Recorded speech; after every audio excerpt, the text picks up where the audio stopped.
Say, oh, they're saying no for the You gonna talk? You gonna talk? You need to talk. I might say bad things. You don't. It's good. We like that. Say bad things.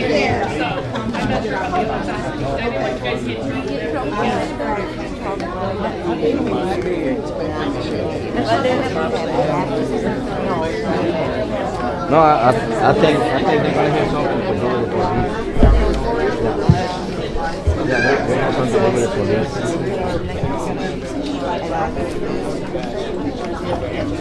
You know, My kids stuff like that. I did mine as well. No, but it's the pants. Yeah. Not the style. She probably got it. From the sister city. Yeah. I was worried about the city hall. Or the square. Have you been to that place? Now you just Oh, what's it called? No, I did. I wanted to funny than me. The religion and politics are totally different. It should be totally apart. That's the way I see it. Their point is that tells you that it's certainly not Not running teeth. You don't run nothing. If you know how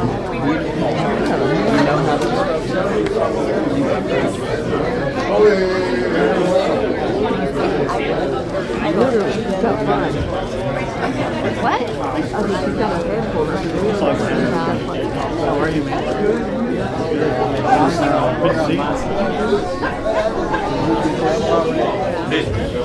Mitchell.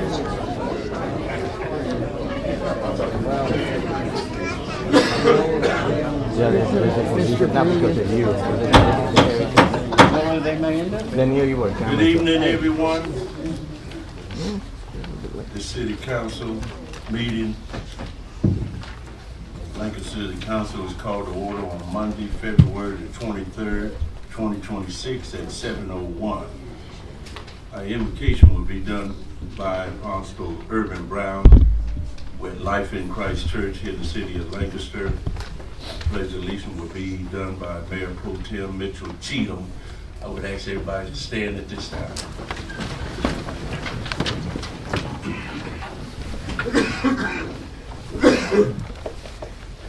May we pray. Father God, in the name of Jesus, we thank you for this day. We pray for this nation and the matters that concern it. Father, this city that you have blessed us to be a part of, we pray for it. We pray for this council, the matters on the agenda to be addressed today. Pray for your wisdom and your guidance as we proceed forward. In Jesus' name we pray. Amen. Amen. Would you turn and face the flag, and on the count of three, repeat the pledge and lead us together. 1, 2, 3. I pledge allegiance to the flag of the United States of America and to the republic for which it stands, one nation, under God, indivisible, with liberty and justice for all. You may be seated.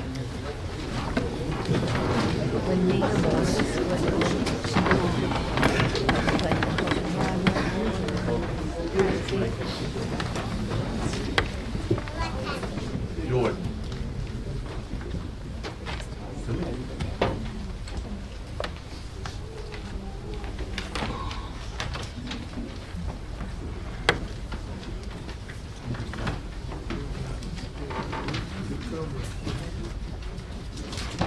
All right, we have a presentation tonight, the Lancaster Department, Police Department recent promotion and life-saving award.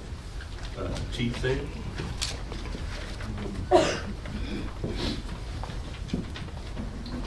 Thank you, Mayor, Council, City Manager. So we've had some retirements in our supervision, which made room for promotions, and we don't do many promotions, so I would like to share those with you and then share a last one. So if you will.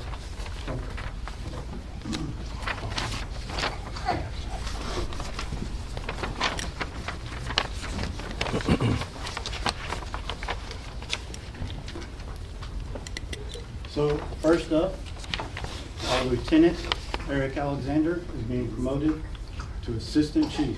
Eric Alexander.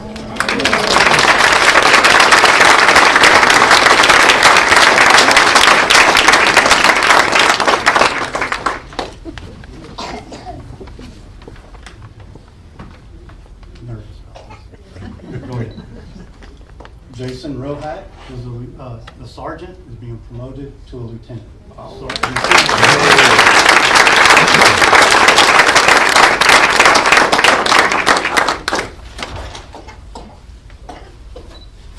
Officer Ricardo Sparks is being promoted to sergeant.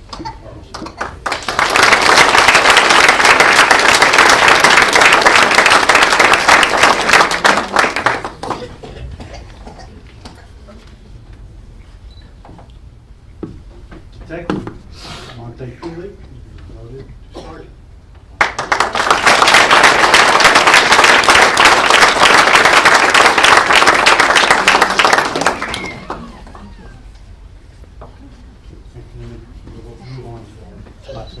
Congratulations to all of you.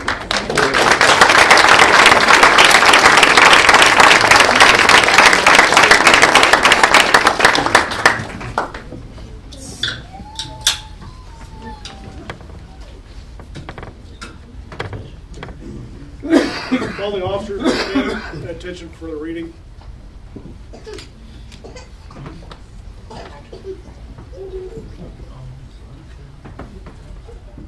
On December 19th, 2025, Officer Jason Tapscott, Officer Zachary East, and Officer Victor Penny were dispatched to the 2000 block of St. Croix in reference to a disturbance. Upon arrival, officers made contact with the reporting party, who stated that her husband had been smoking marijuana, consuming alcohol, and taken a blue pill. Officers located the male subject slumped over inside a vehicle and not breathing. Officer Tapscott immediately initiated CPR, which was subsequently continued by Officer Penny. Officer East administered 1 dose of Narcan and assisted with CPR efforts. Officers performed CPR for approximately 3 minutes until the Lancaster Fire Department arrived on scene. Lancaster Fire Captain Crawford and Lancaster Medic Martinez both confirmed that the officers' prompt actions saved the male's life. These officers' actions bring great credit to the city and the police department, embodying our highest standard of service and professionalism.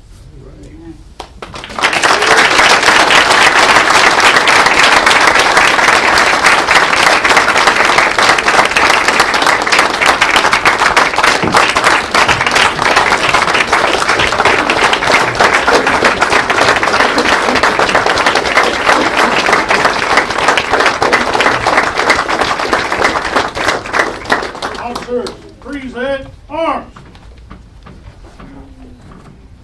Order arms. At ease. Thank you.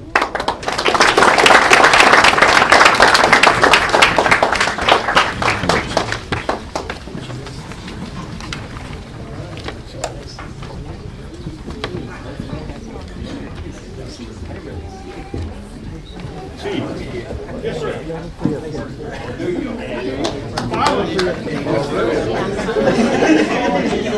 Hey, good looking.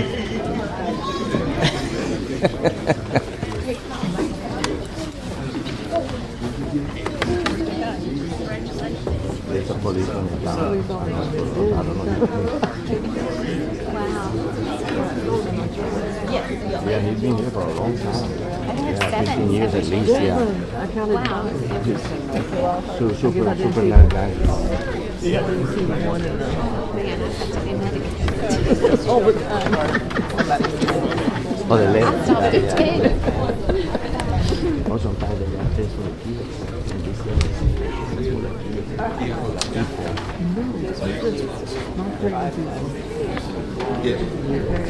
Well, the problem is 99% of the time it's just stupid people. This is very, very unusual.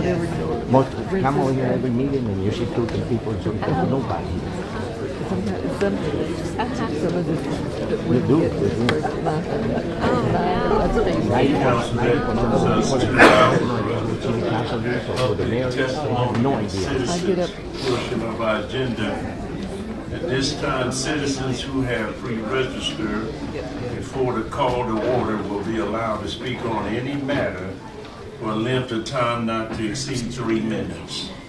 No council action or discussion may take place on a matter until such matter has been placed on the agenda and posted in accordance with the law. Anyone desiring to speak on an item scheduled for a public hearing is requested to hold their comments until the public hearing on that item.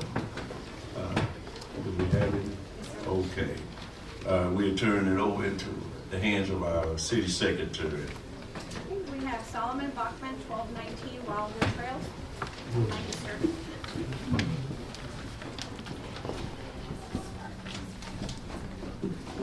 Mr. Mayor, Council, here we are again.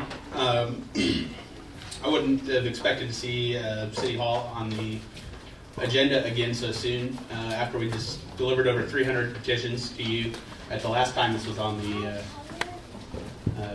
agenda.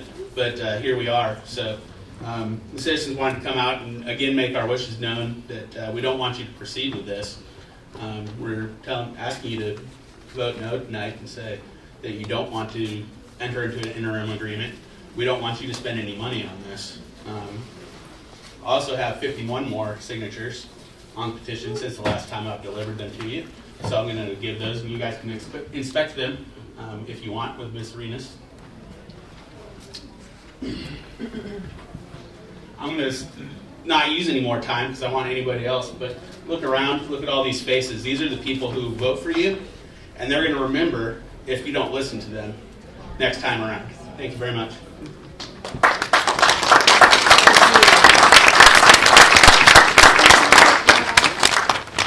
Next we have Vic Buchanan, 1243 Margaret Court. Big is not here. Your microphone. Oh, big. Go.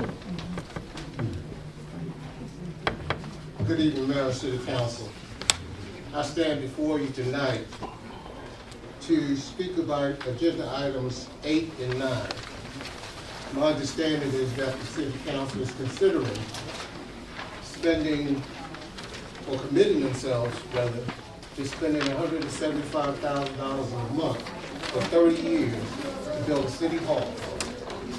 Mind you, you're going to make a commitment to build a city hall that you don't even have plans for, which doesn't make sense.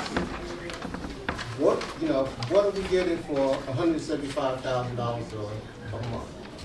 What are we getting in this new city hall? How is it going to be situated? Is the $175,000 a month, is that going to cover just construction expenses? Or is it going to also cover furniture and the equipment and items that is going to be needed for the staff? To me, before you start planning to spend money, you would sit down and make a list of what you're spending the money for and make a budget. It makes no sense to me that you have someone come in and pitch something to you to spend money, but you don't have anything to counter offer them with. I understand that this is citizens' money, so it's not coming out of your pocket, but it's coming out of the citizens' pockets in the city. And they need to know and should know that you are making a conscious effort, not just to spend money, but to spend it wisely. And building a new city hall that I would admit is needed. However, there are so many other needs in this city that comes before City Hall that you need to consider things like fixing our roads. Because I drive on a road every day that you repaved 3 years ago, and it needs to be redone now. Yes. So we're just spending money on things to say we're spending money, but we're not doing anything to get something out of the money that we're spending. We need to see, our citizens need to see something for their money, not just saying that we have a project, but a project that benefits the city. I don't see any benefit to the citizens of the city in building a new city hall. What are they going to get out of it? What services are going to improve? If you can answer that question, I'd like to know. Because as it stands today, this doesn't need to be done. And I submit to you that there are better ways to spend money, particularly when it's not yours. Hey. Next,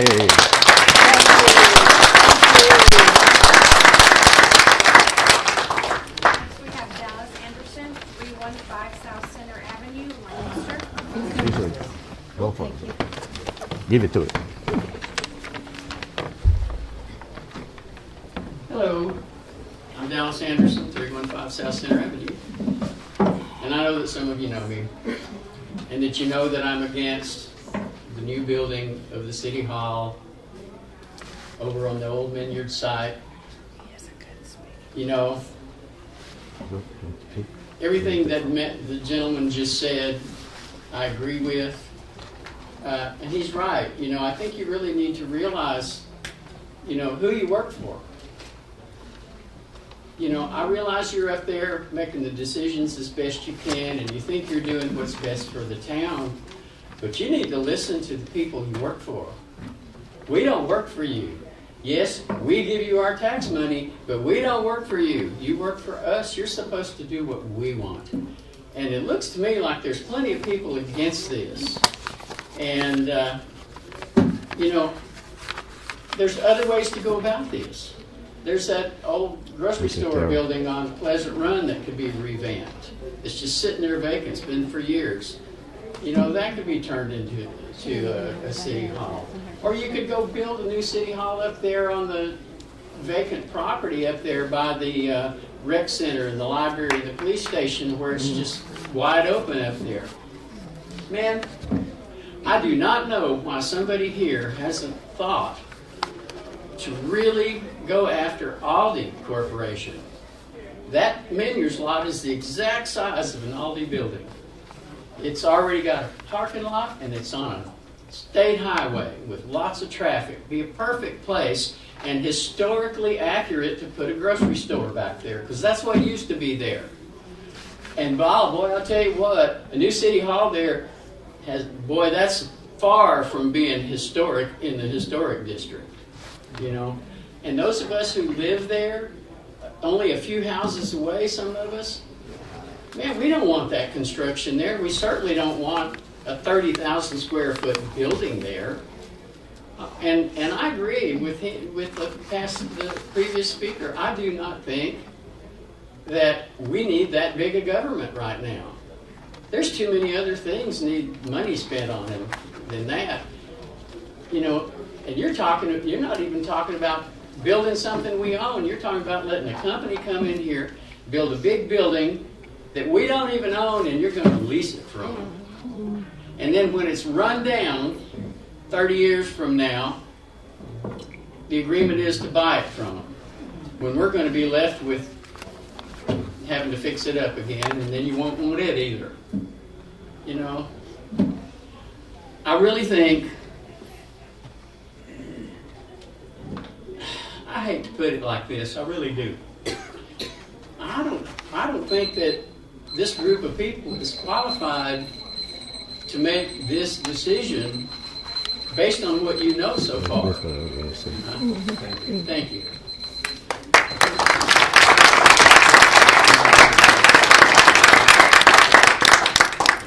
Next, we have Amelia Reed, 327 South Center Avenue, Lancaster.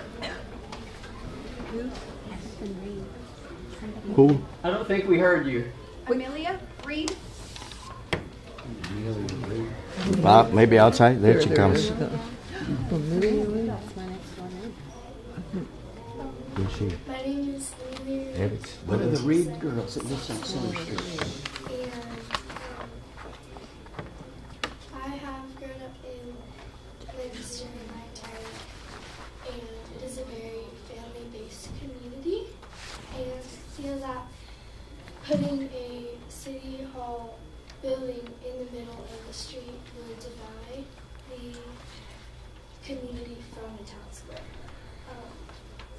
I have spoken to many of the kids in Lancaster, the district, and they have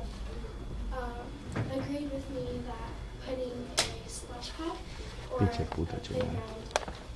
in Lancaster, the school She needs to pay up. would be very beneficial towards the kids here. And I have to tell you that I would support the building of the city hall in the place where you're wanting it if you will build us a splash pad or a ground in Lancaster.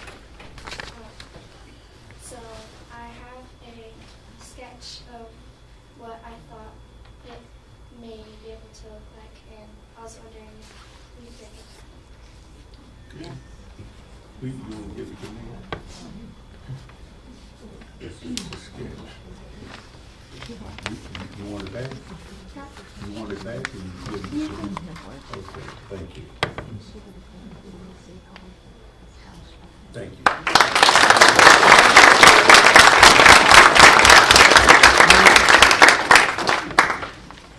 Okay, next we have LaSharon Dawson, 1960 Creek Myrtle. Creek Myrtle. Creek Meadow. Myrtle Creek.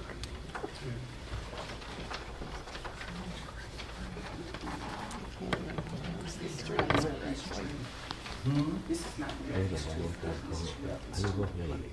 What? No, yeah, it says citizens comment. Oh, Yeah.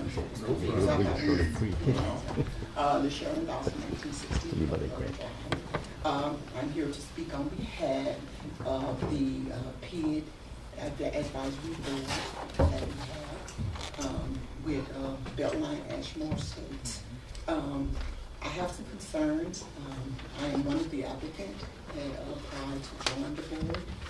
We had a meeting back on the 3rd to just have some discussion on nominations. Unfortunately, I was not upon that nomination. Really not clear as to why, so I come to appeal my case before council in hopes that a decision will be made from what I appealed to you guys. Our PID at the Beltline Ashmore was formed in August 11th of 2009. It has only 3 board members, and it has been 3 board members up until February the 3rd of 2026. That's a very long time for 3 members to be on an advisory board. So I have applied to be on that. I've tried. My application was submitted last year, and I've got had a meeting this year just to kind of get a background of myself. I don't have my certificate with me, but I brought my book just to show you I attended the civic leadership back in 2009. So I attended that as well. I have volunteered with the Lancaster Rec as a coach. So I have volunteered and done things throughout my community since I've been here as a homeowner as of 2000. So I have participated. I was also instrumental in getting the 50/50 program to fix our sidewalks in our community, and they were fixed as of January of 2026. I petitioned back a while for that, but I'm glad that it did get taken care of.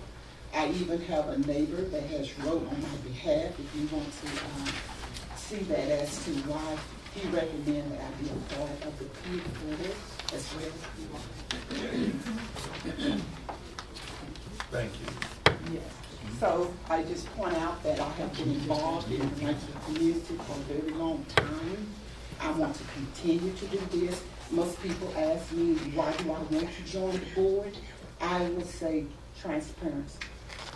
Not at a city level, but at a ground level. The city does good in posting agendas and things about PID meetings, but from the community, from a local point on the ground, that information is not being put out there. So that's what I would bring to the PID board if allowed to be on it. Transparency. So I thank you for your time and listening. Thank you. What is your name? It's LaSharon Dawson. Dawson? Yes, sir. I go by Sean. Dawson.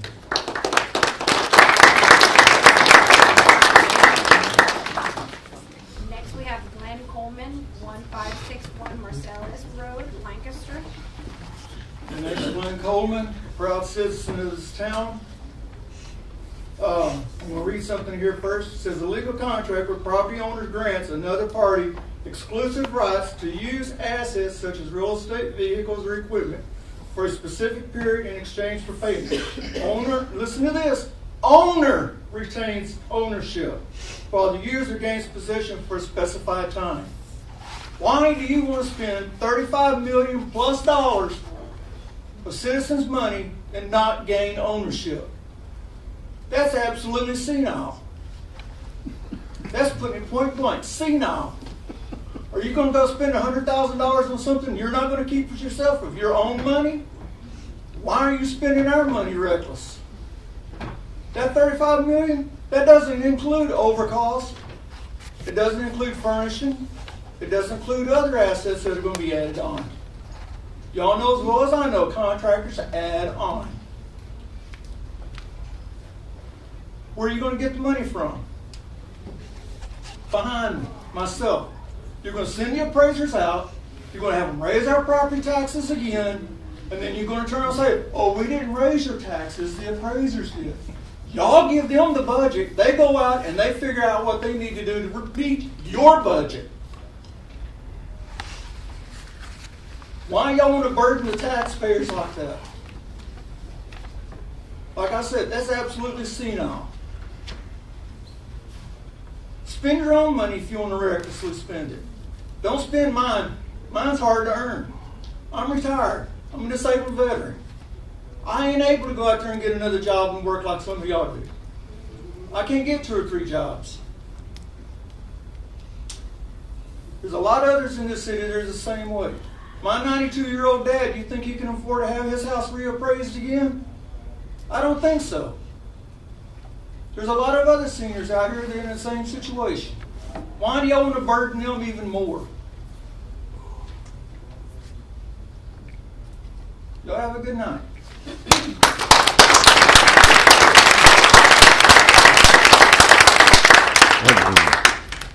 Next we have Susie Weaver, 855 South Dallas, Lancaster.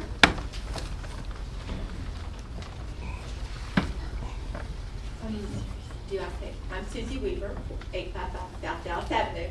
I really didn't want to talk tonight, but I just want to say I love Lancaster. I love living here. I've lived here 42 years. I love the people here. It's precious. I love to tell people in Dallas that I live in Lancaster, Texas.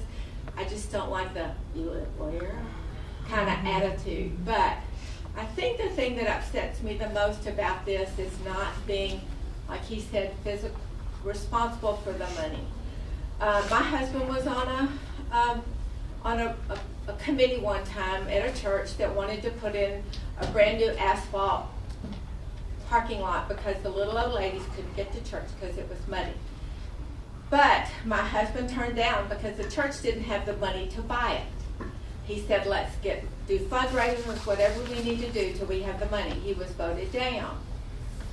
They borrowed the money, they put in the parking lot, they couldn't pay the loan, they lost the church, and the church doesn't exist anymore. That's sad, but they paid for it. They borrowed money against something they didn't have the money to pay. Why can't we get in a position where we save up money to do a city hall? Why do we have to borrow so much money? So I just think, y'all, we trust all of y'all. Just like they're saying, y'all are our leaders. And we expect y'all to lead us right. And expect y'all to do the best for us.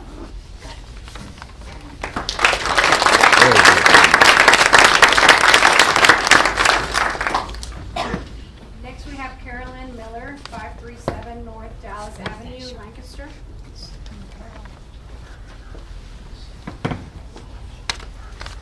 Good evening. You know, I've just had this song going through my head. The wise man builds his house upon the rock, but the foolish man builds his house upon the sand. And when you have a city, it's like building a house. If you do not have a firm foundation, it crumbles. It is apparent that our infrastructure is crumbling. I have lived in my home almost 30 years, and I've needed a new sewer line the whole time. The amount of money I pay for our sewer exceeds the amount of water. That's true for everyone here in this town. It is ridiculous, absolutely pathetic, what we pay for sewer. I'm also reminded of the commercial with Mr. Whipple and the Charmin. Boy, would I love to squeeze the Charmin. But do you know what? I have to use Scott toilet paper. Because if I use flush toilet paper, I'd have to call the city to come clean out my sewer line. That again is pathetic. It is unacceptable. We need new sewer lines and we need new streets. That is just like the hierarchy of needs. You have to have a firm, solid foundation. You have to have public safety. Those are the hierarchy of needs. Having a brand new spanking building is so far not necessary. It is not being a wise steward with God, having entrusted you as our leaders to care for the citizens. You are like our parents. If you had a child who needed transportation and food, are you going to go out and buy a brand new car because you want those things? You want a new car, but you're not going to make sure your child has the basic necessities? These are the basic necessities of the people who live here, and it is foolishness. We have crumbling infrastructure, and this is not wise. It is foolish. And for y'all to even put this on the table is sinful. Shame on you. And if you want the King James Version, I guess it's woe unto you, because it is unacceptable. Shame on you for even putting it on the table.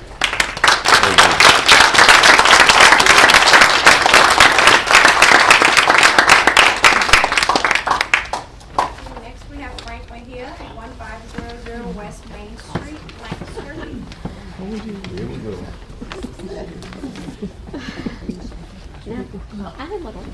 Frank Mejia, 1500 West Main Street. I'm here to say hell to the no for City Hall. The 6 people sitting right here, 6 people, they're not capable to doing the right decision for $65 million. It's a lot of money. We pay a lot of taxes between Mazlan and I. We own 50 properties here. I pay a lot of taxes. I got a right to speak. You all work for us, like the gentleman says. It's our money, not your money, not the city money. It belongs to me and the people behind me. So you're responsible for that money, and I want you to do the right thing. No City Hall. 10 years from now, when we have $30 million cash, we build our City Hall. Not $35 million with the interest. We can afford that. We got a lot of roads, a lot of sewer lines, a lot of stuff that we need. We need more police. We need more fire department. We need a lot of things we need. No City Hall. Absolutely no. 6 people in here, I know you can make it. You never made a $65 million decision. So don't do that to us. If you want to do it right, let's put it on the election. Make this election day, put it on the ballot, and let the people vote. And if 51% of the people vote yes, we'll have a City Hall.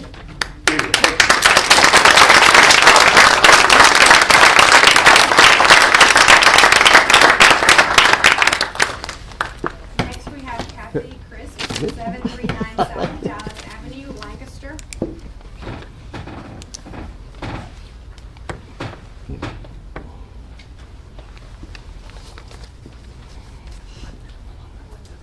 Hello, my name is Catherine Chris. 7 things that I would like addressed whenever you're having your discussion. Number 1, why do we need it? I hear we need more office space and things like that, but I would just, for that much money, when they're, like folks are saying, there's other things to do, I just don't know that it would be justified to, just for more office space for the staff. I do want everybody to be able to do their job efficiently, so, you know, I'm sure there's a lot that we don't know about for the needs, and I would like to know that. I also am curious about why it has to be right here. Just seems to me like there's a whole bunch of open space down there by the library and stuff. I do like the idea of the town being centered around Town Square. However, there's not that much space right here. My sons are in the process of buying a house right here, and I would rather them not look out and see a multi-story building right outside their front window. So I'd just like to know the reasoning behind that. I'm also curious about the amount of debt that we would be taking on in the form of a lease. How that works at the end. Is it ours? Is it gonna be maintained by whom and whose money all throughout that 20 or 30 years, whatever it is? And what if something did happen where it defaulted or something? It's sitting on city land. What happens with the building if something happens financially that we can't pay for it? I don't want my taxes going up anymore either. I just got a ridiculous increase, and it nearly broke me. And I'm hearing that a lot from my neighbors back here. And also, I'd like to know what's going to happen to this building if you vacate it. Is it going to be torn down and something else built here with our money? Or, you know, what the plan would be there if any of this came to fruition. Thank you for your time. And again, thank you for your service. I appreciate you all.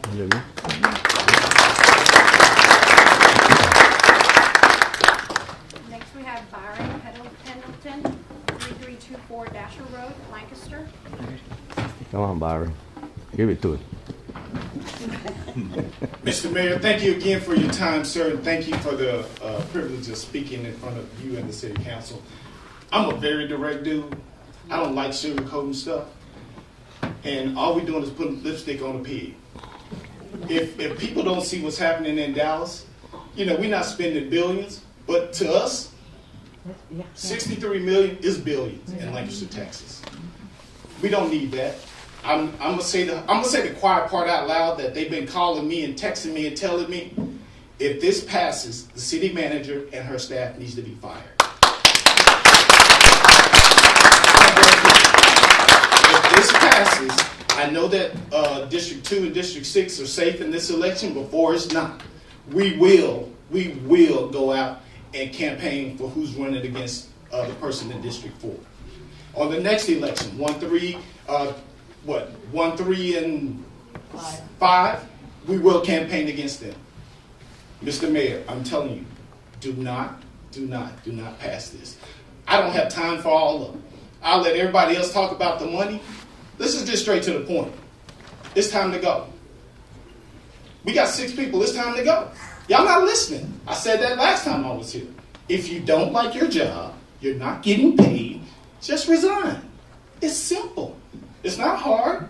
I'll write the letter up for you and let you sign it. I'll even pay to get it notarized if we need to do that. If this passes, the city manager and her staff, with all of her assistants, need to be fired.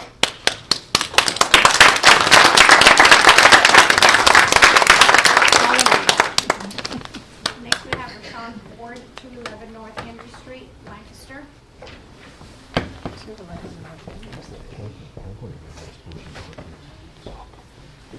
Good evening, Mayor and City Council. Just a few events to bring to your attention. I'm so glad there's so many engaged residents here because there's still time for them to join us in our Community Health Challenge hosted by It's Time Texas. Residents can go straight to healthiertexas.org and register or download the Wellify app. We are in the top 10 right now. I'm trying to push us to make sure we get to the top 3 is where I want to be, but I'm very excited to say week after week we've been in the top 10 for the overall challenge. Again, that is a community health challenge, and that ends on March 29th. You can go right to healthiertexas.org to get registered or for more information on that. This Thursday, the Lancaster Veterans Memorial Library is hosting a Black History Jeopardy event. That'll be from 5:30 until 6:30. The address there is 1600 Veterans Memorial Parkway, and that is free to the community. So please come on out. They're very excited about that event. And then last but not least, Saturday, March 7th is the redo date for the Duck Derby event that we will host at the Lancaster Recreation Center, which is 1700 Veterans Memorial Parkway, from 10 until 12. There is still time to order your ducks. You can go right to our website and click on the flyer, and it lands you right to the purchase page to purchase those. It's $8 a duck. You can buy them ahead of time, decorate them at home, or you can buy them day of and decorate them at the Lancaster Recreation Center. And again, that will be from 10 until noon on March 7th. Thank you so much. How much is the duck? $8.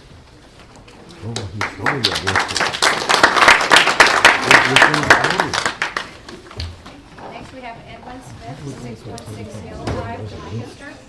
Good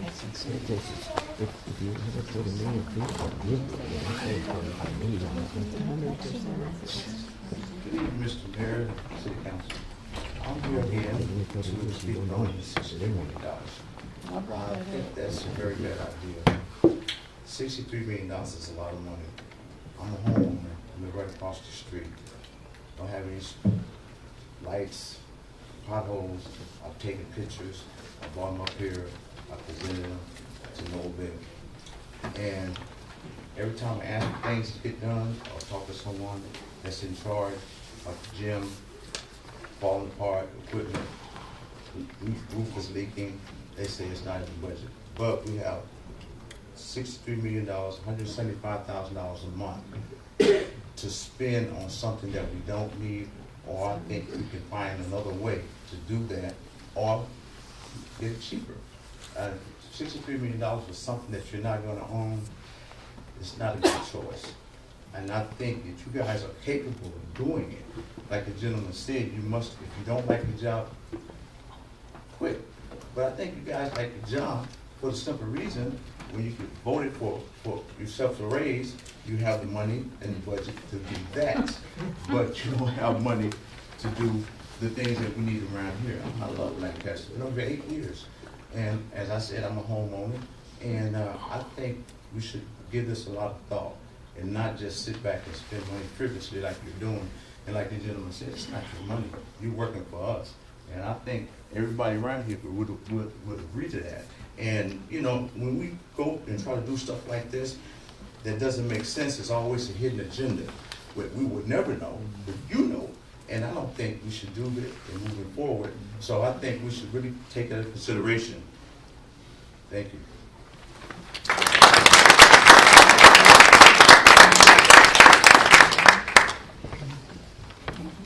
We have Deborah Jackson, 221 Trinity Drive, Lancaster. I do not wish to speak. However, please record my opposition for agenda item 8 and 9. Henry Jackson, 221 Trinity, Lancaster. I do not wish to speak. However, please record my opposition for agenda item 8 and 9. Lavanya Waller, 1930 Tulia Street, Lancaster. I do not wish to speak. However, please record my opposition for item 9.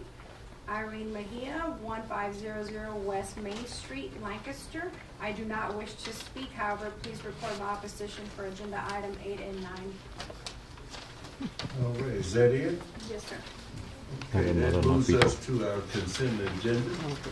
Items listed on the consent agenda are considered routine and are generally enacted in one motion. The exception to this rule is that a council member may request one or more items to be removed from the consent agenda for separate discussion and action. And I would ask our city secretary, Ms. Arenas, to read those items into the record. C1 consider approval of the City Council regular meeting held on December 8, 2025, January 12, 2026, and February 9, 2026.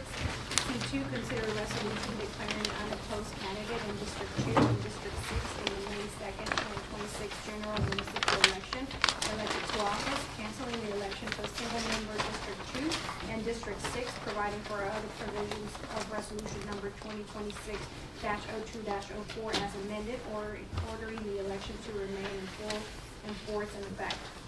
C3, consider a resolution approving terms and conditions of a joint election contract and election service agreement with Dallas County Elections to conduct a municipal general election for the election of one council member District 4 to be held Saturday, May 2nd, 2026.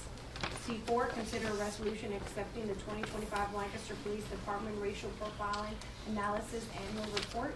C5, consider a resolution accepting the Annual Comprehensive Financial Report, ACFR, for the fiscal year ended September 30, 2025. C6, consider a resolution amending section 18000 garbage collection fees of the master fee schedule for fees and charges assessed for solid waste and recycling collection.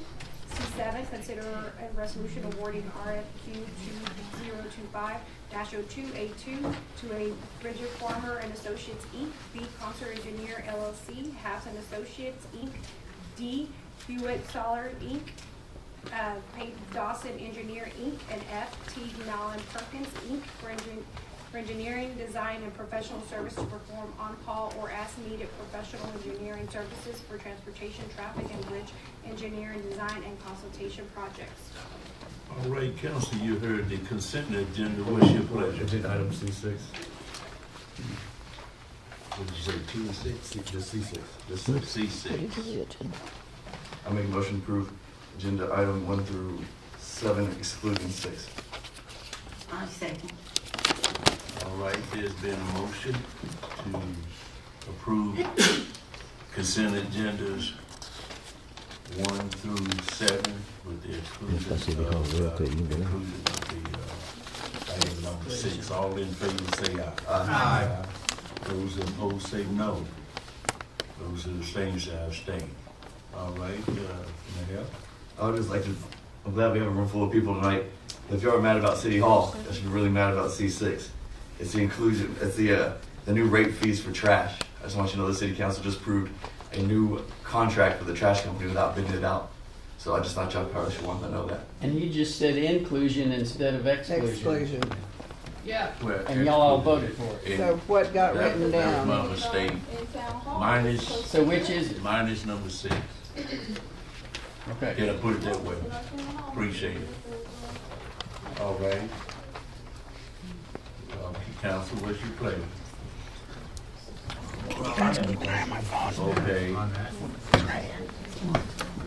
Okay. I thought that we had the opportunity to fish company without bidding it out.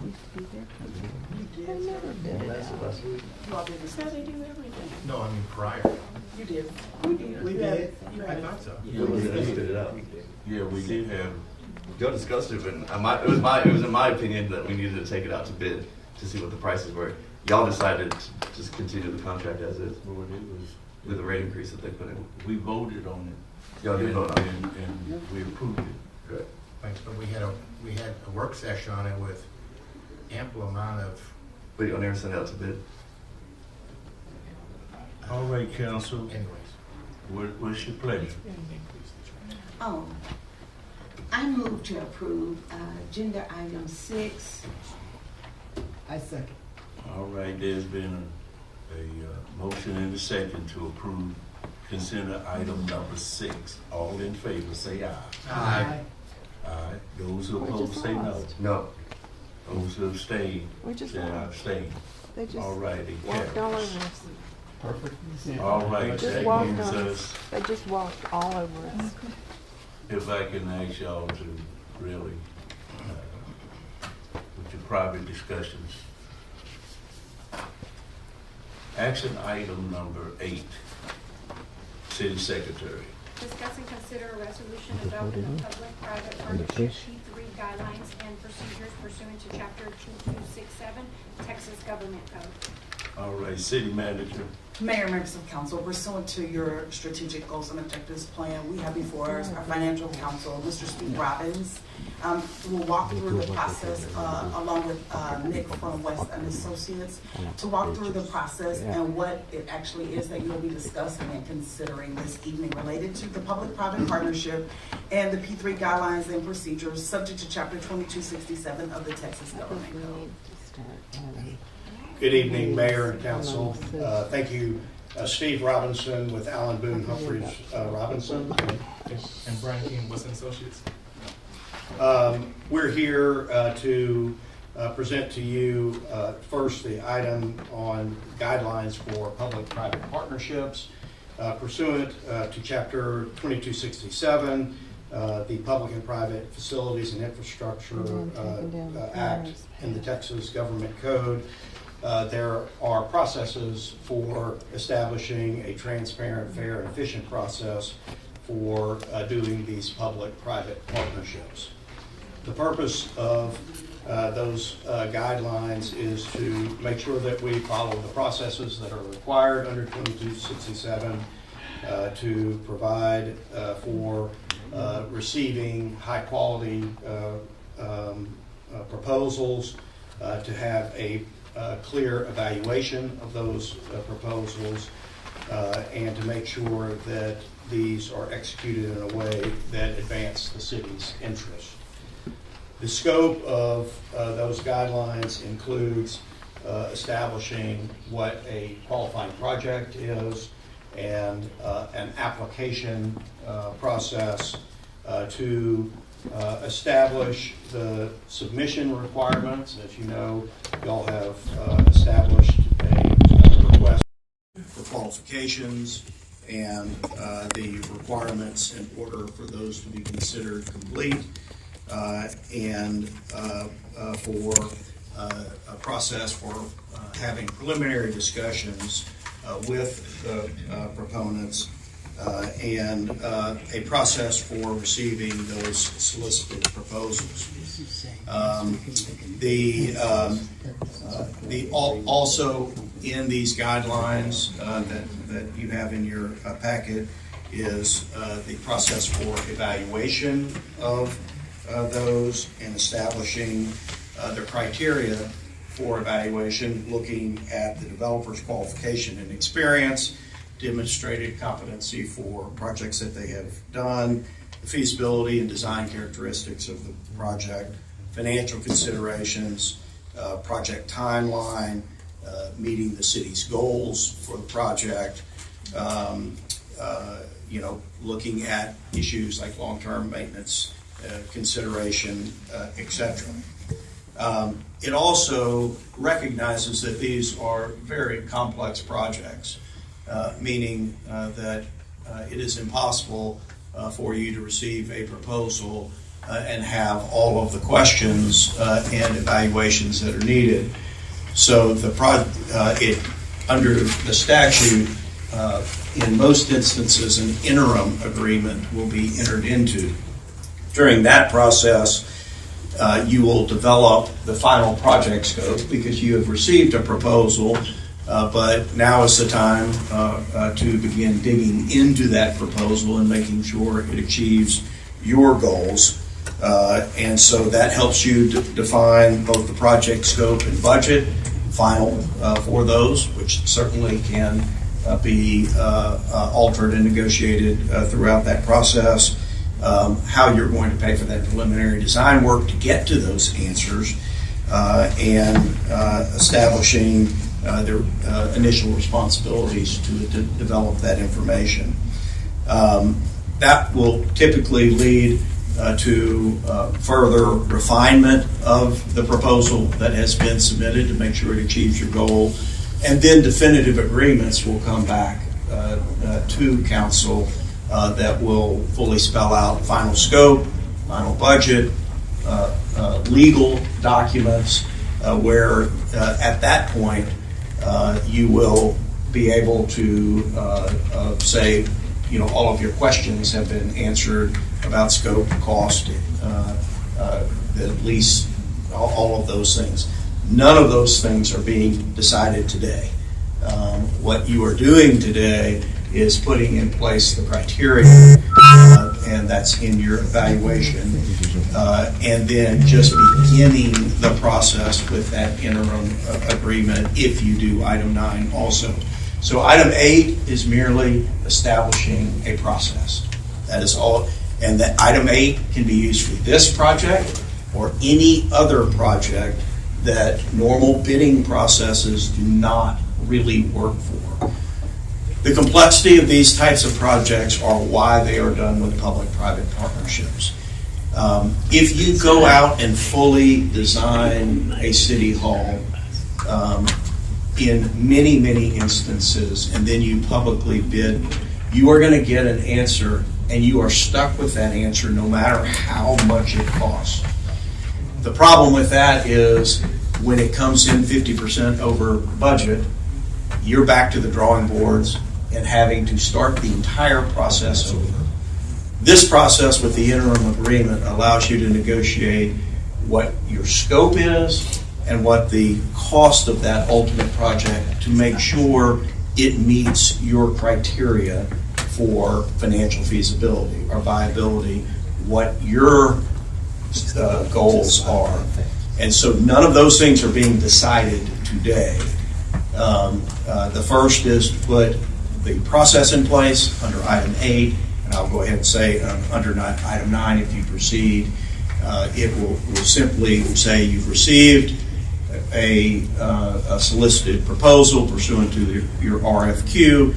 It checked all the boxes for the things that it needed to be in that proposal, and you want to begin authorizing your staff to begin negotiating that interim agreement so you can begin putting some meat on the bones. So happy to answer any questions. I don't know, Brian, if you want to add anything else to that. Okay.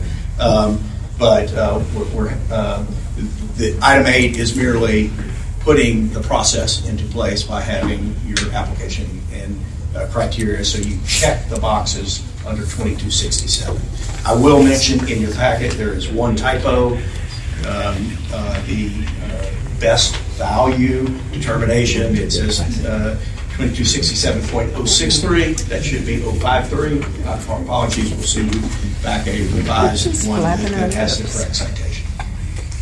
All right, Councilor, do you have any questions?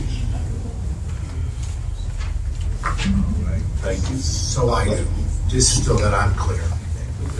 This is approving to find out the scope of work, and this is going to come back to us, it sounds like, that multiple times. That's correct.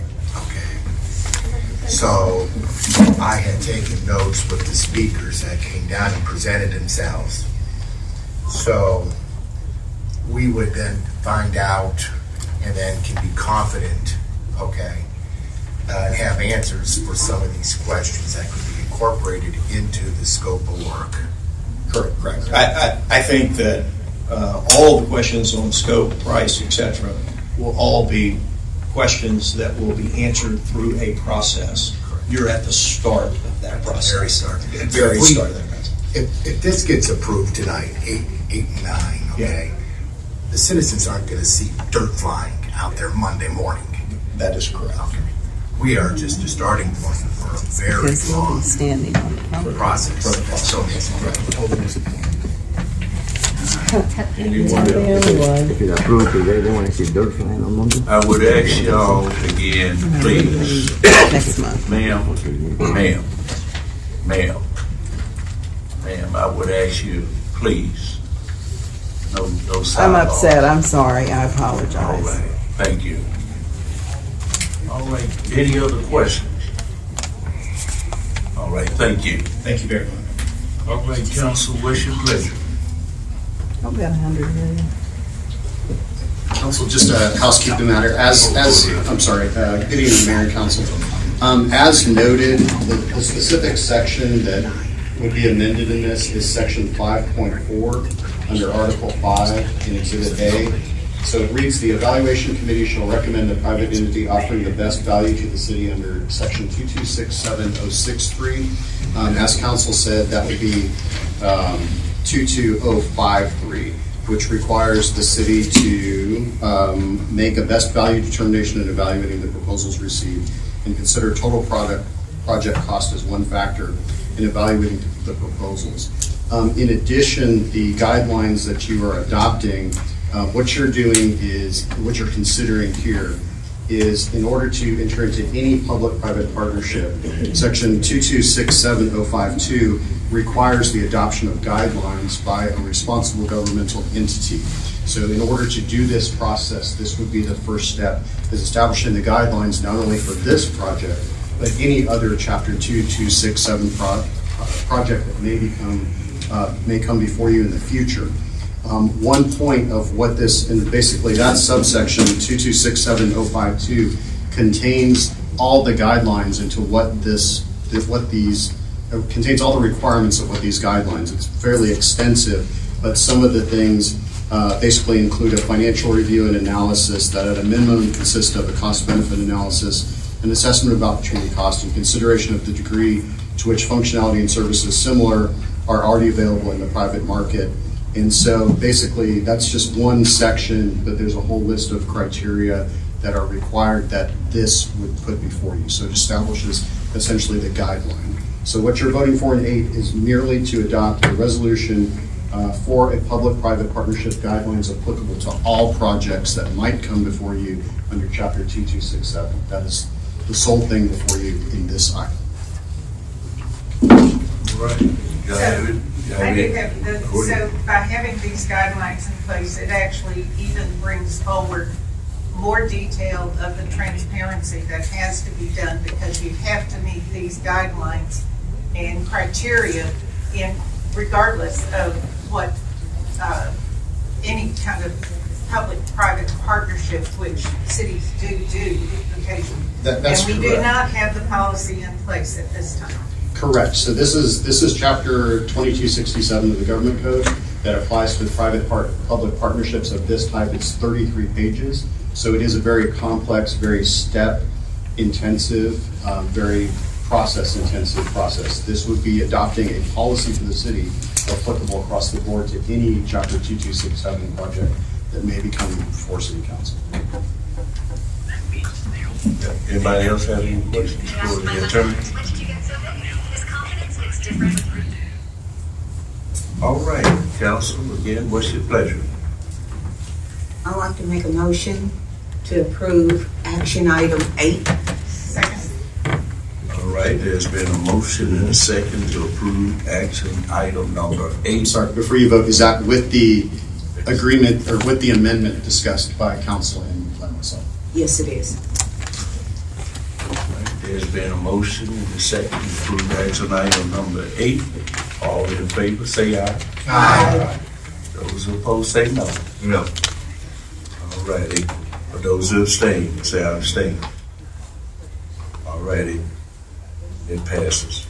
All right, that's action item number 9. City Secretary. Discuss and consider a resolution acknowledging receipt of the solicited public-private partnership P3 proposal from Spectrum Properties Ltd. for the design, build, finance, and of Lancaster City Hall, making findings under Chapter 2267 Texas Government Code, authorizing city manager to negotiate and enter into interim agreement with Spectrum Ltd. for preliminary project development services. So is this a companion to action item number 8? Is it, city manager? Yes, sir. And the council just kind of gave you the briefing on both items at the same time, but he's available to come back if council has additional questions.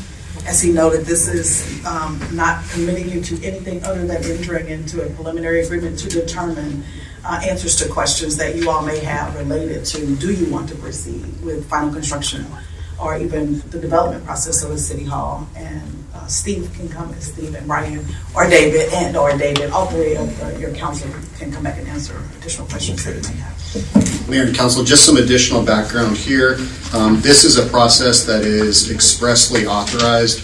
I guess 2 points here. First, let me back up. So this is, again, what's called an interim agreement. An interim agreement is contemplated by the statute, specifically in section 2267059. And so it says, before or in connection with the negotiation of the comprehensive agreement, which would come before you later, the responsible governmental entity may enter into an interim agreement with the contracting person proposing the development or operation. The interim agreement may, 1, authorize the contracting person to begin project phases or activities for which the contracting person may be compensated relating to the proposed qualifying project, including project planning and development, design, engineering, environmental analysis and mitigation, surveying and financial and revenue analysis, including ascertaining the ability of financing for the proposed facility. 2, establish the process and timing of the negotiation of the comprehensive agreement, which again is separate and would come later. And 3, contain any other provision related to any aspect of the development or operation of a qualifying project that the parties consider appropriate.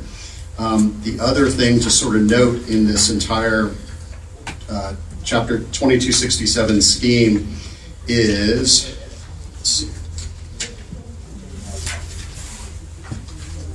subchapter B, the very first part of subchapter B, which is qualifying projects. A person may not develop or operate a qualifying project unless the person obtains the approval and contracts with the responsible governmental entity under this chapter.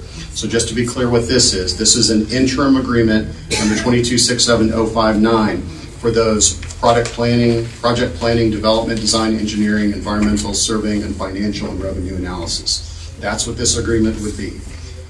Before it could proceed to a final, it would have to come back before you pursuant to not only the law that you guys deal with every day, but specifically under 051 requiring approval of this body before it. So this is a preliminary or intermediate stage for those project planning functions is what this would be.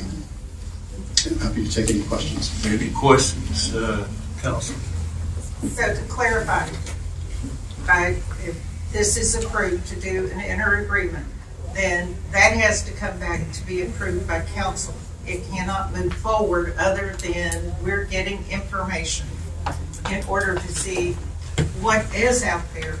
It doesn't mean that we're actually moving forward with the whole thing. This is just a fact-finding, getting the information to be able to see if it's something that to consider.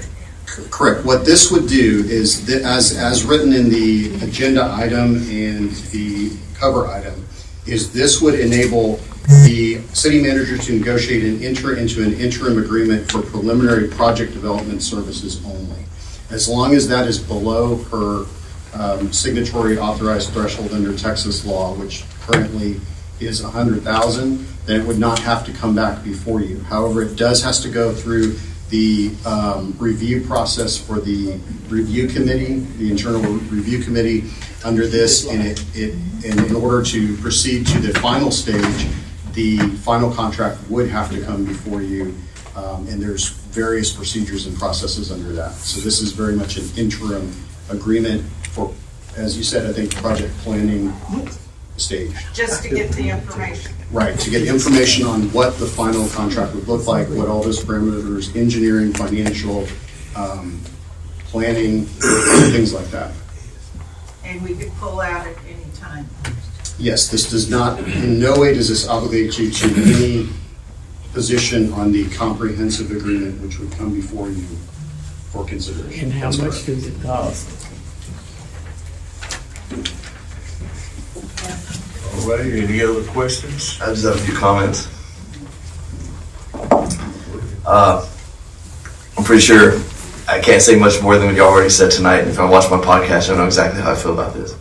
This is a slippery slope. This will just give us one more inch, and we get 1 inch closer. If anybody believes that, hey, we're just going to pass this tonight just to kind of see how we feel about it, then y'all are fools. Thank you all very much. That's how exactly what's going on. This is let's tax a little bit.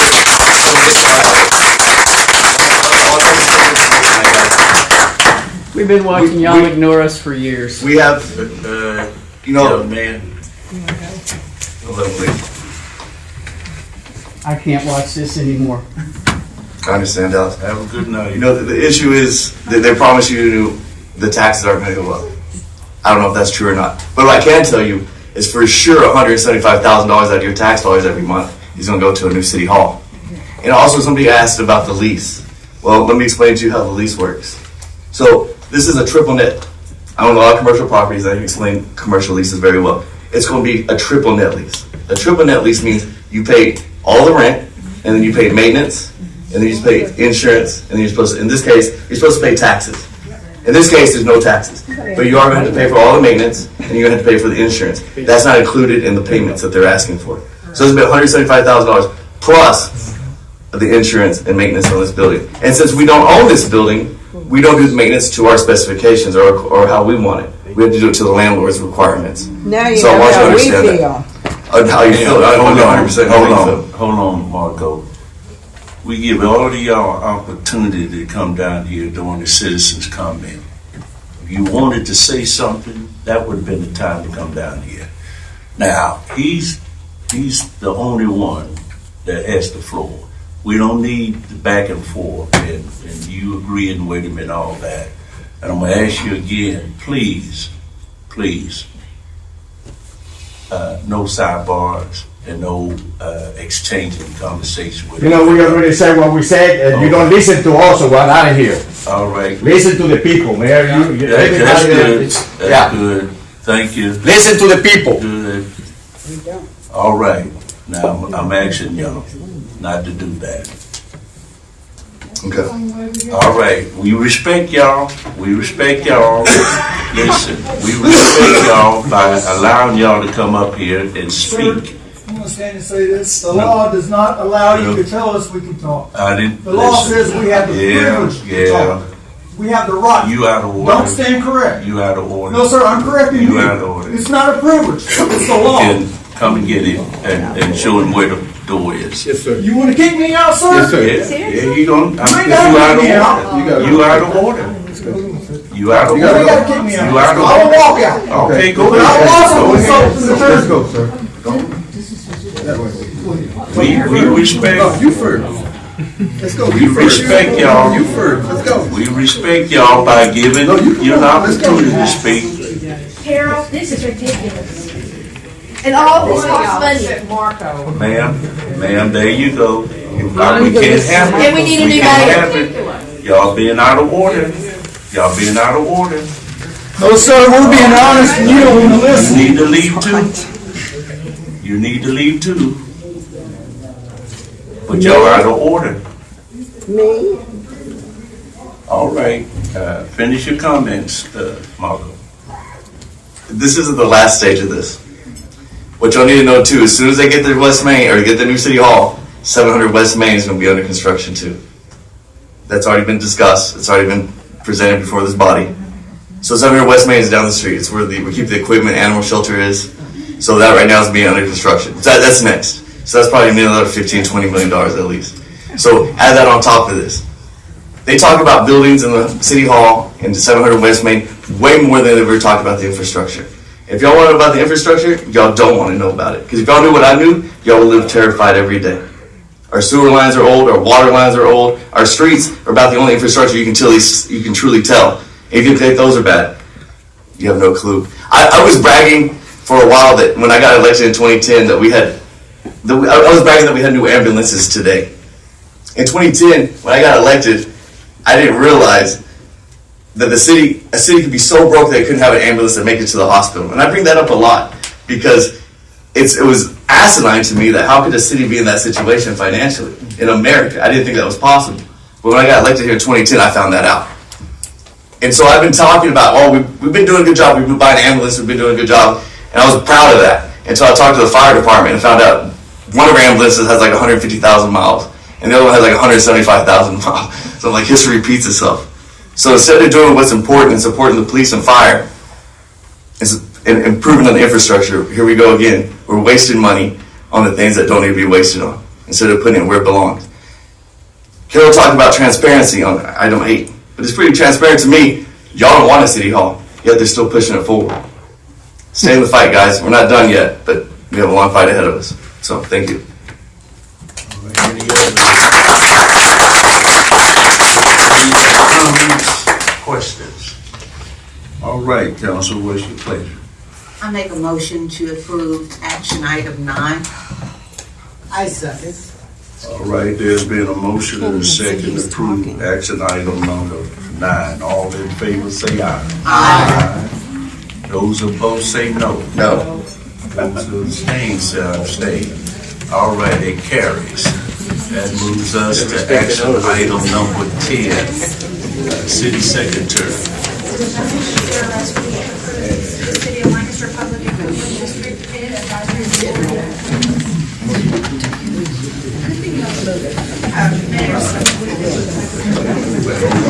We are both The people you elected. Yeah. Not anymore. These are the people you elected. There you go. There you go.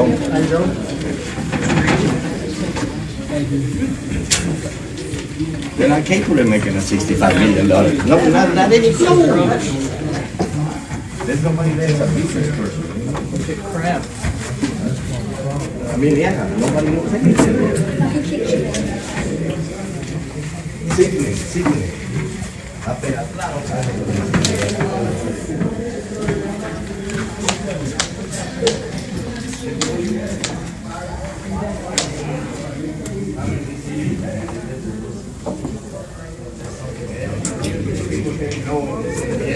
I respect All right, we're gonna read action item number 10 again. So it could be heard on record.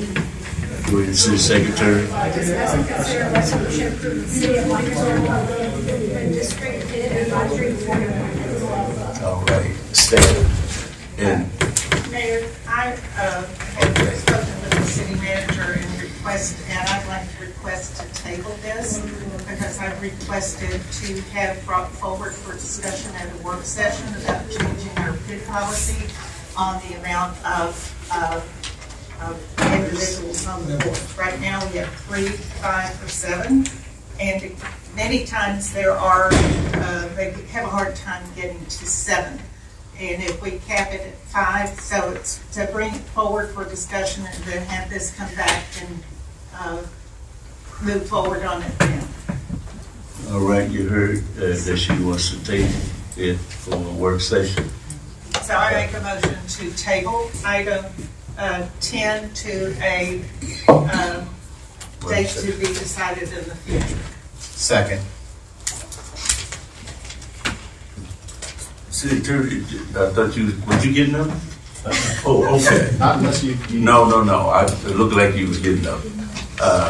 All right, is then a motion to, and a second to table action item number 10. All in favor say aye. Aye. Those opposed say no. Those abstain say abstain. All right, it carries. That moves us to action item number 11. City Secretary. M26-07, discuss and consider a resolution authorizing the city manager to execute a revised development agreement with Historic Square Properties LLC relating to building material and landscaping for the development of the property described as Lot I-5, Block 2, out of the original town of Lancaster, addressed at 150 Historic Town Square, City of Lancaster, Dallas County, Texas. City Manager. Mayor, members of council, this item before you this evening is to consider a development agreement related to the property addressed as 150 Historic Town Square for the purpose of developing a boutique hotel. Also, you'll recall that in 2019, the state legislature passed legislation that does not allow you to regulate your building materials for the development that meets the standards you have established. This item appeared before you at the January 12, 2026 meeting where you passed on the item to allow the applicant time to work through the subsequent item number 12 related to some placement of dumpsters as well as some exception requests. The item is back before you this evening and staff is requesting approval of this item as it has been approved, and we do have a signed and notarized copy from the applicant. All right. Council, do you have any questions? Comments? All right, what's your pleasure? I make a motion to approve item 11. Second. There's been a motion and a second to approve action item number 11. All in favor say aye. Aye. Those opposed say no. Those abstain say abstain. It carries. That moves us to public hearing item number 12. City Secretary. M26-03, conduct a public hearing and consider an ordinance granting a special exception to 2.3.6 and 3.0 of the Downtown Design Overlay District, 14.101B2A of the Lancaster Development Code, and 24.02.008B2 of the Code of Ordinances, requesting variance to lighting, windows, building heights, material percentages, landscaping, open spaces, and dumpster location requirements on the property known as Lot 1-5, Block 2, out of the original town of Lancaster, addressed at 150 Historic Town Square, City of Lancaster, Dallas County, Texas.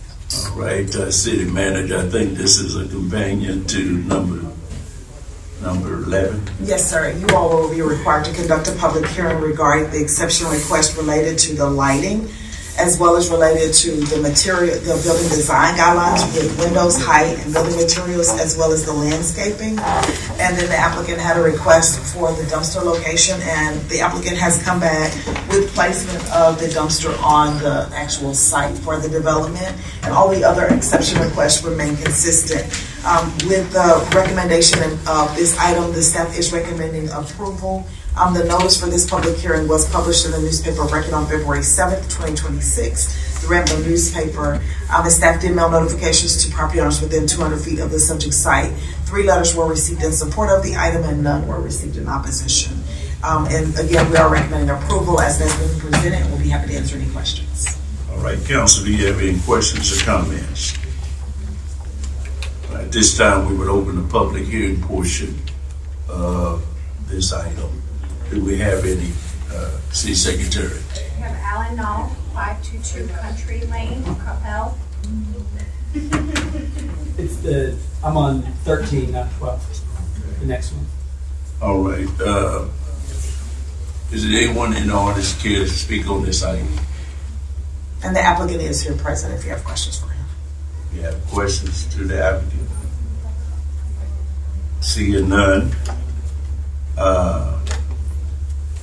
At this time, we will close the public hearing. What's your pleasure? Mayor, I make a motion to approve item 12. A second. There's been a motion and a second to approve public hearing item number 12. All in favor say aye. Aye. Aye. Those who oppose say no. Those who abstain say abstain. All right, it carries. That moves us to public hearing item number 13. City Secretary. Conduct a public hearing, consider a resolution of no objection allowing the Devlin Group Project Mill Branch Manor to proceed with a tax credit application to the Texas Department of Housing and Community Affairs. The proposed project is a multi-family age-restricted housing development proposed to be seated on approximately 5 acres and to be located at 1313 West Main Street, Lancaster, Texas, 75146. All right, City Manager. Yes, Mayor, members of council, the item before you this evening is coming from a development for the Mills Branch Manor, which the applicant is proposing a 70-unit, 3-story multifamily age-restricted senior housing project to be located at 1313 West Main Street. The applicant is proposing to do this development using tax credit housing through the state of Texas Department of Community Affairs, where they would be seeking financial assistance for their project. The city of Lancaster is being requested to sign a resolution of no objection, and that resolution would such action would basically be a statement that the city is not objecting to the project, and the applicant could then submit this with their application for scoring. This is not the Public Facility Corporation where the applicant would not pay any property taxes, but this does have other implications. So you would be, if the council chose to approve this, the applicant is requesting that they would have to bring this item back before you for development. But they are requesting that you give them a resolution of no objection, and they're also asking that if you approve the resolution that you would allow them to have a fee waiver of any of their permanent application fees in the amount of $500. The City Council could approve a resolution of support, which would mean you would support the project and their application to the state. The City Council could approve a resolution of no objection, which means you're not opposed to it, or you could take no action. It does not prevent them from submitting their application. It just does not lend any additional points to their application process as it goes before the state of Texas. The applicant did around 5 p.m. send a PowerPoint presentation if you all choose to that, but the pictures that are in the PowerPoint were already also included as a part of your packet related to the development that they are proposing to do. And the applicant is here, and I believe choosing to requesting to speak before you in the public hearing portion of this item. Staff would be happy to answer any additional questions that you may have related to the project. Councilor, do you have any comments or questions for the city manager or the staff? I'm pretty familiar with this property. It's over 50 acres. Why are they just applying for 5 acres? They're only wanting to develop their 5 and not the whole site. So they don't own the whole parcel? No, sir. They're going through a process, but they are not developing. They're only trying to develop the 5 acres. But this is kind of, if we approve this, it's kind of saying that we're okay with the project to a certain extent. Or the type of business. You're saying you're not, so you're saying you have no objection if you have options, right? So if you say you support it, you're supporting their application. Well, we got some questions, right? But my question is, if it's 50-acre property, are you they have to come back. They can't. Right, but why is it just 5 acres? Because that's all their choosing. Yeah. So do you own the whole parcel of land? Come on I'm now. happy to come up and explain. Yeah, hold it. just come up. No, come up and give us your name and your address for the record. You know, instead of talking from the pews and things. All right, go ahead. So thank you. My name is Alan Knoll with the Javelin Group in Dallas. And I'm Ryan Bursley with JBS Holdings. So we've got a whole presentation, but to answer your question, it's actually over 70 acres. So we have the whole thing under contract. Purchasing the whole thing? Purchasing the whole thing. So you're going to own from Maine to Blue Grove? Yes, sir. So we're planning a mixed-use development. The reason we're here tonight, and it's a complicated process when you apply for tax credits. So the senior housing deal is really the catalyst for the whole thing. One thing, just so everybody knows, it's a very, very competitive process. If we get a letter of support, we'll absolutely win and we'll get the award. If we get a letter of no objection or nothing, we'll lose. So it's very cut and dried in terms of our process. So what we're asking for tonight, as the city manager said, it's a step in the right direction. It's not zoning, it's not a development plan for the whole thing. It basically just allows us to put in our application with the state, and we'd have to come back and work through all the... So if we give you this for 5 acres, could y'all do it for the whole 70? Do y'all just need like 5 acres to start the process? So the very first phase, it's a mixed use development. The vast majority will be single family. This is the only multifamily parcel that we're doing, and it has unique financing. So tonight, all we're asking for is this first step so we can put in our application. It will literally take about a year before we can get the whole thing approved and funded. It's just a very drawn-out process with the state. So that's... I'm very familiar with this property. It's probably one of the prettiest pieces of property in Lancaster. The amount of trees and things that it has is just, you don't find that 15 minutes from Dallas anywhere else. So I just would be very protective of that property. And the fact that y'all are just trying to do 5 acres of your own 70 just seems kind of suspicious to me, I'll be honest. So. Well, and I never said we're only trying to do 5 acres. We want to do the whole 75 acres.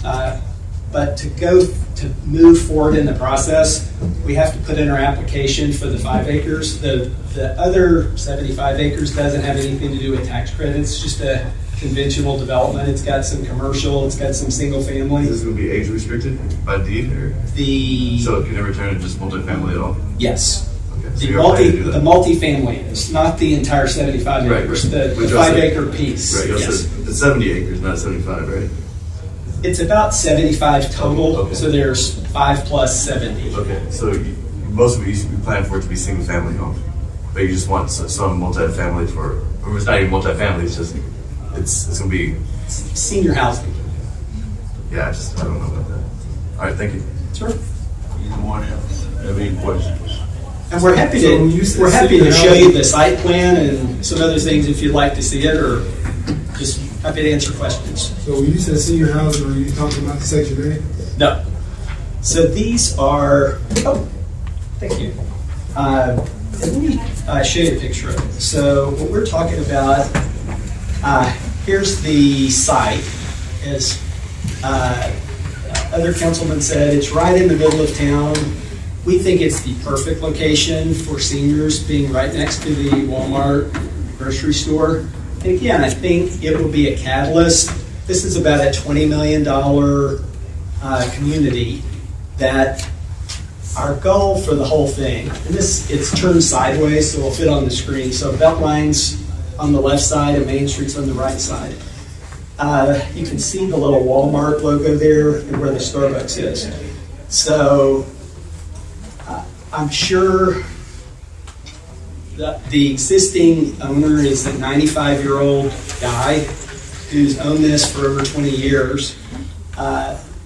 He's still going to retain the commercial along Beltline. There's another owner named Mr. Hargrove who owns the commercial going along the Pink Road. So our vision for this is the senior facility is the part in light green up at the top. So it's a relatively small part of the whole thing. But we feel like this project needs a catalyst to get everything moving. And we really think, and I agree with what you said earlier, I grew up in DeSoto, like 3 miles from here. So I think this is a phenomenal site, and it's a great opportunity to develop something really high quality. I view this as the best site in Lancaster that hasn't been developed. So there's a lot of thought that needs to go into the single family part and the commercial part. We just have so this is a rendering of our senior facility. It's very small. It's about 70 units. This is the 4th one of these that we're doing.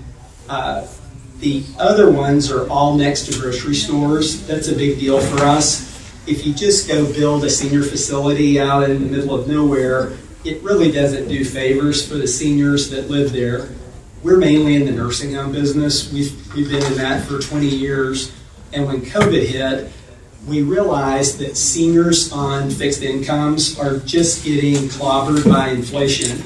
So this is a brand new, great building that people can be safe in and really enjoy. So we can't buy just 5 acres. It's all or nothing. So we're making a huge investment in the city and in this site, and I really think it's going to jumpstart the rest of the development. That's really, I think without a catalyst, it's just going to be sitting there for a long time. So this will get everything moving. Can you go back to the other map, the first map? Yes, sir. What percentage is that for the seniors, for the catalyst? What percentage of the other areas would that? So I'm not, I don't have my calculator, but it's 5 acres out of 75. So whatever percentage, 5 acres. The green part's 5 acres. That's right. And what are the other colors there? I see. Sure. So we envision commercial going down the new road in the front, as well as, so the blue little areas there, those are smaller pad sites that aren't the prime retail. We're thinking, in fact, I have some pictures here. These are some other projects that are very similar. So all of the units have full kitchens and full living areas. Okay. What we're thinking for the commercial is maybe a bank, some restaurants. This is a townhome community we're building in Arlington right now. So we haven't really gone through with a lot of builder discussions on... Are all those tax subsidies too as well? No. Only the 5 acres? And there's not they're financed with tax credits, but we pay full property taxes. So there's not a tax subsidy per se. Our investors are large banks who they get some incentives from the federal government. So, but just that one part is all we're talking about with that financing. So we have townhomes, multiple homes, and then we have single housing as well. And then what's in the purple area out? So so what I would say that the beige color, right where it says park, those are, the guidelines we've used so far are the overlay district. So it outlines various shapes and sizes of lots and houses. So we are just now starting to talk to home builders, but our general idea would be to put the higher density townhomes, cottages, patio homes near Beltline, and then as you go back towards Main Street, for those to be bigger, and as you get to the purple, so I'd say, medium density in the middle and the lowest density along Main Street. Councilman Chakowski, I want to be clear. They haven't presented any of that, nor, in fact, some of the meetings they said that some of like the commercial and other things he's referencing wasn't in there. They wouldn't be ones trying to bring any of that forward. Their application is solely for the 70 unit, for tonight. That's right. Again, they haven't presented any of those plans. Just completely, we don't know what this is. Right. It's just the 70 unit. Your request before you is for What is under a staff's- letter of support. What is staff's recommendation on this? So historically, we've recommended you take no action on tax credit properties based on the income restrictions, et cetera, that typically accompany projects like this, as it has been in contradiction to your objectives to continue to elevate household income in the community. Mayor, make a motion to, Hold on. Anybody else have any questions or comments? Yeah, that is, I gotta agree with that. That kind of goes against what I believe is our vision as for higher end income homes, than to put this involved, which is 5 acres, and then have an unknown for the rest. Just doesn't, I'm sorry, it doesn't sit well with me. Well, and again, the seniors that we're talking about, the income restriction, they can make up to about $60,000 a year. So we agree in this program to limit, it's not an unlimited rental that we can charge, but there's a need here in Lancaster for senior housing. And that's, again, we're bringing in a $20 million project that pays full taxes, and I think it really would. That also then, if I may, for staff, that would, what are the three options in for the body there? I hear support, no objections. Take no action. No action. Well, no action will terminate, it'll kill it. So if you want to kill it, don't support it. The only way we can move forward is if you support it. We'll just terminate the contract on the whole 75 acres because it won't work without it. It's your prerogative, obviously, but that's just so you know. Thank you. Mayor, make a motion. Okay. I make a motion. As a public hearing. I'm sorry. We got deep into this. Mayor, make a motion. Hold on. Public hearing. Thank y'all. All right. At this time, we're going to open the public hearing portion of item number 13. Does anybody in the audience care to speak on this? Seeing none, I'll close the public hearing. Now, Councilwoman. Oh, come on. Come down and state your name and address for the record, please.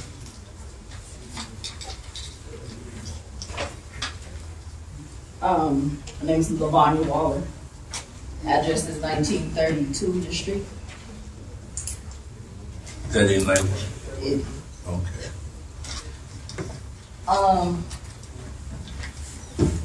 We're talking about our city and the growth that you guys haven't even addressed with our infrastructure. And a development like that at Beltline and Blue Grove, traffic is already bad at that intersection with one lane. How could you guys even think about or consider development of that property right there? None of these things are addressing the growth of this city. We still have streets that are only one lane. And it's taken, I don't know how long to get through our town now. I've been here 8 years.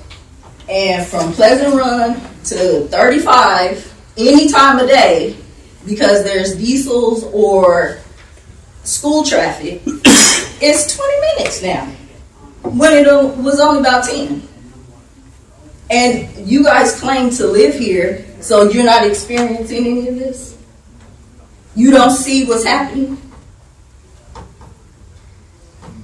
I mean, I don't see how you guys can keep trying to build stuff and add things when you're not even addressing the growth problem.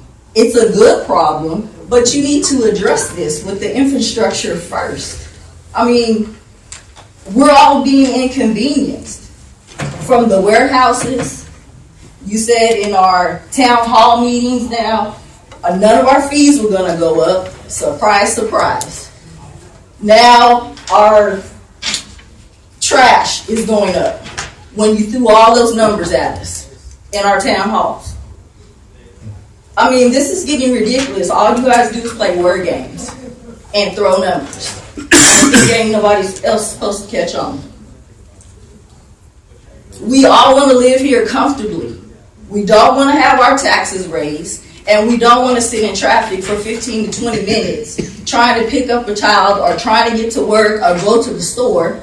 Obviously, you guys don't shop here because I don't see nobody at Walmart or Fiesta, and that's all we basically have. Do something to help your resident, us, please. And that's all I gotta say, because this is getting ridiculous. You guys are just throwing surprises at people. What else? Me. Come on. This is on item 13 now. I know where we are. Okay. Hi, my name is Cheryl Jackson. I live at 9, for the next 3 weeks, I live at 900 Diane Circle. And yes, we're talking about, this is item 13. I'm going to agree with this lady here. And I've called the city, I've called several people about the traffic and the school traffic and all of this. All I hear for the last 20 plus some years is the same thing. This city is not growing. It's not doing anything for us. That I know exactly where this is. I pass there, I drive around sometimes. Look at all these lots we have. Look at all the growth we have here. But nothing's happening. Nothing's happening. And sometimes it's embarrassing. The people, you live in Lancaster? It's embarrassing sometimes. It really is. And we pay a lot of taxes here. So you guys know that we live at 900 Diane Circle. We own 2 other properties here. We actually own 3 other properties here in Lancaster. We are selling all of them. We are leaving because you're not growing. You're not doing anything for us. And I just wanted to say that because I've made complaints about stuff. Nothing happens. Nothing. And for us, your time is up. Thank you. All right. Anybody else? Seeing none, we're going to close the public hearing. Council, what's your pleasure? I'd like to make a motion to take no action. Second. All right, there's been a motion and a second to take no action. All in favor say aye. Aye. Those who oppose say no. Those who abstain shall abstain. Abstain. All right. All right, that moves us to, it carries, that moves us to executive session. City Secretary.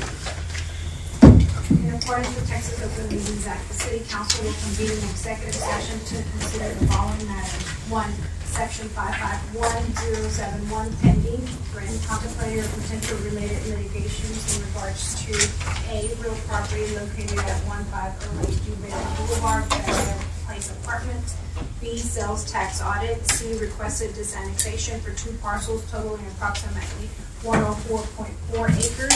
D, potential contested matters involving the city's certificate of convenience and necessity, CCN, before the Public Utility Commission, PUC.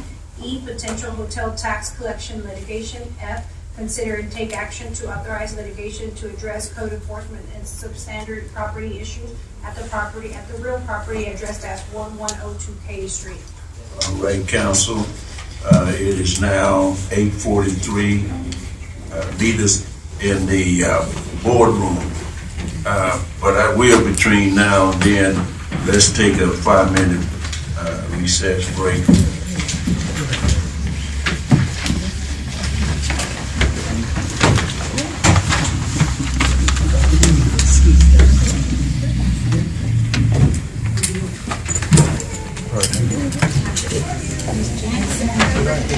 Miss Jackson.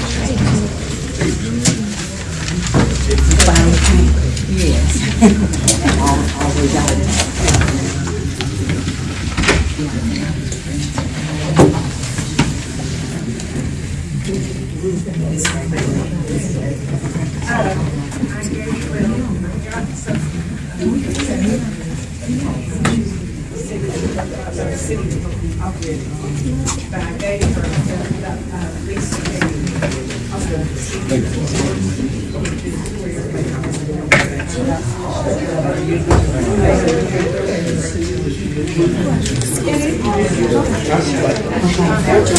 Take the camera.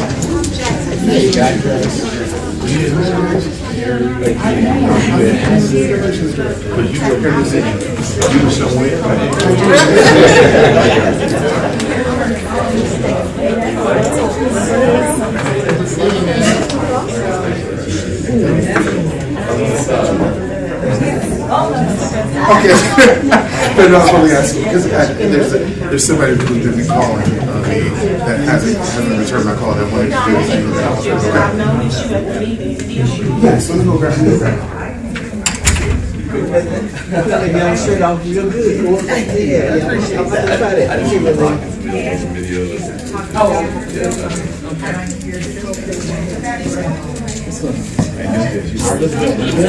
You have your night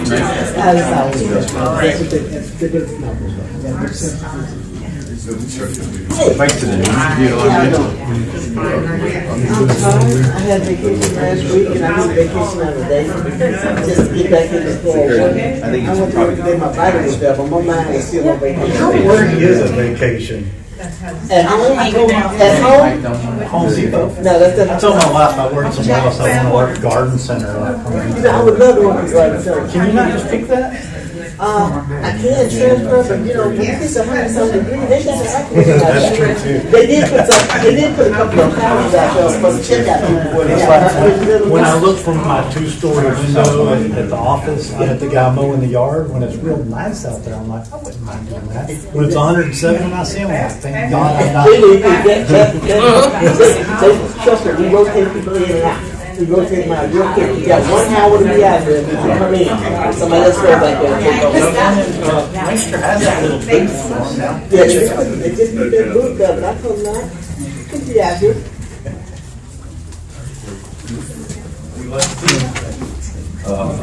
You know, what's it? Me alone. I don't want to get my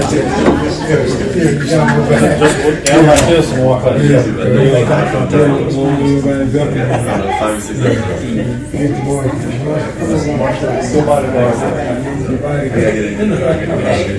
They No, they don't want this one. Not that serious. I'll do another one. Keep sharing.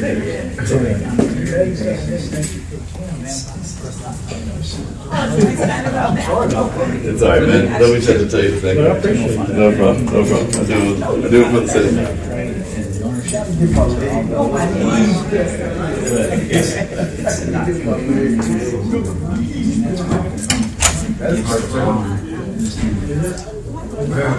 Not for you, so your job just got started.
next meeting.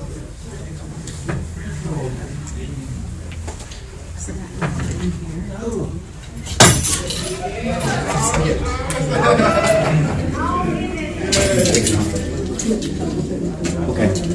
See you tomorrow.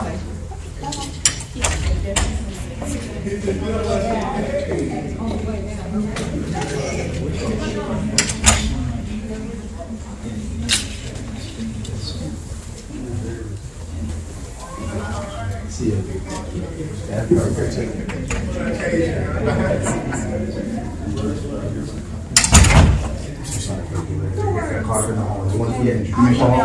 I'll let you know how you get it. Okay. Yeah.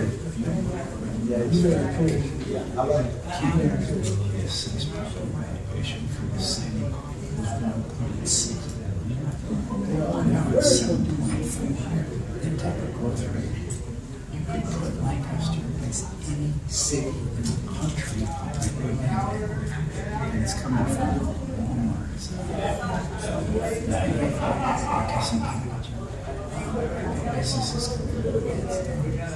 It's giving some lower the tax rate for citizens. It's less of a burden on the citizens to pay their taxes. If they want to hear their tax rate would be higher. And people don't understand that. And it's so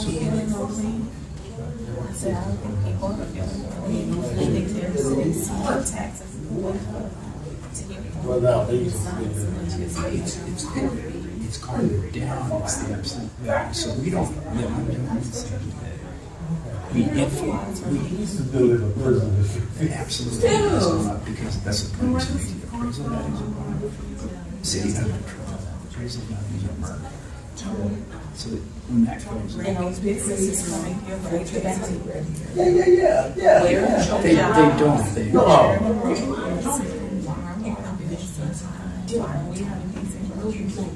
grocery stores, I could talk for the sanitary. It's on the word on the rest of the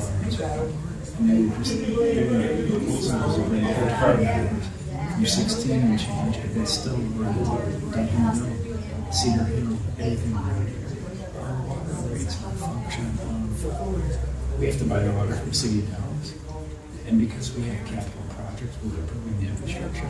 In that water sewer fund, there's funding the operating costs by capital costs. So together, we're paying for a combined rate.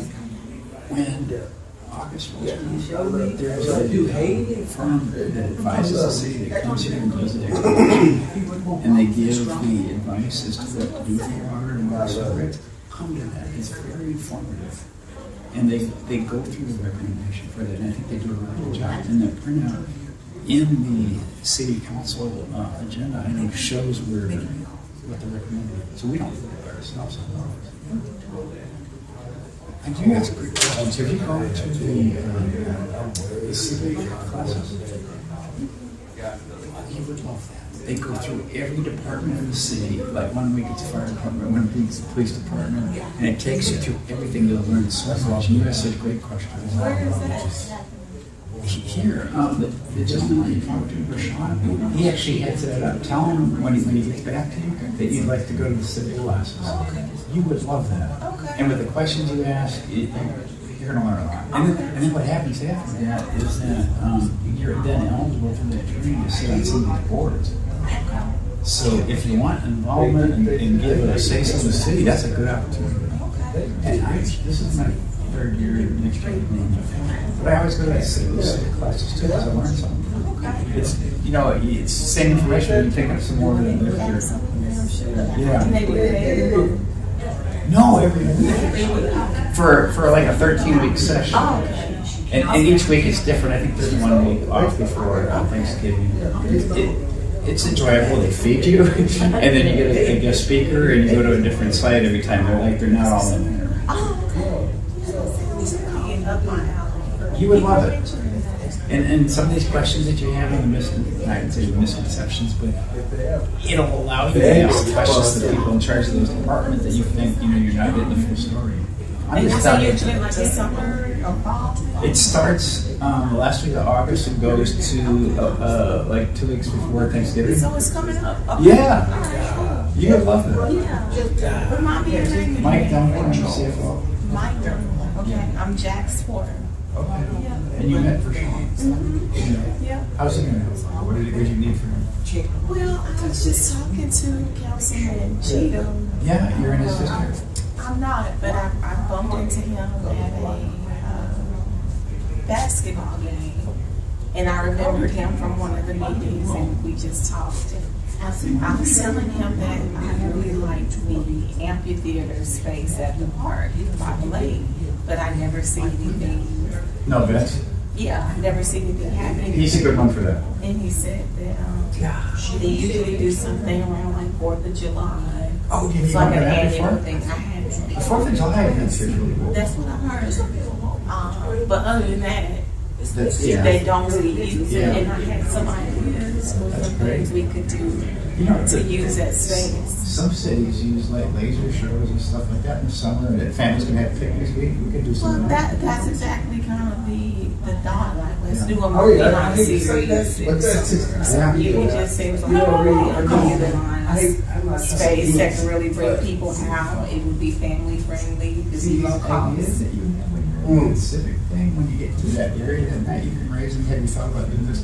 Yeah. You'd be heard, and you do it in a way where you're not defensive or you're not going to upset people. You're very. And I think they like all tell of other that. people, and they're like, "Oh, it's so hard to get anything done, and it costs so much." And I'm like, I just want to talk to someone who He's like, knows. yeah, and he's open to new ideas. I don't want to like We have a go off of hearsay. We have a back to school that he also heads up. It's in August, and we get a really good turnout for that, backpacks and stuff like that. And it helps the businesses start. And it's probably the busiest Saturday we have in the square. Okay. So something like those events catered with a back to school. Yeah. Yeah, and it's not all. This was the downer to sit here. See. Well, I wasn't surprised. I mean, I mean, I can see how as a resident you hear $63 billion being spent on a building that you won't even own, and the roads are jacked up. And the plumbing, you know, we don't have a decent grocery store. Like, I understand the frustration when you hear money like that being spent on a building that residents really don't benefit from, and there are all these other like basic needs that like aren't being met and haven't been addressed in years or decades. And I didn't think that would go unnoticed. And I also think that it's also the way things are done. I mean, people sat there and just kind of like unmoved by people's frustration. And I think it's not just what you do, it's how you do it. What do you do for a living? Marketing. I can tell.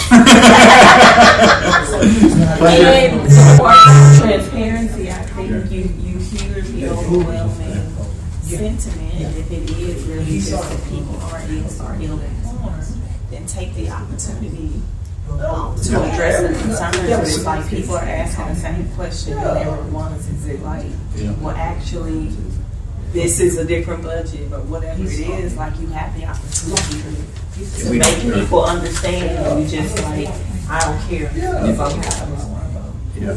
So I'm over recently doing golf courts, treasury, investments, and then this bond issuance. So if you ever have anything in those areas, feel free to ask me. Happy to help. Okay. All right. But do go to that class. Where can I find you? You have a card? No, I can look you up. Yeah, I can look you up on the site. Email or whatever, or phone number, whatever you need. I'll write your email on the back of this card.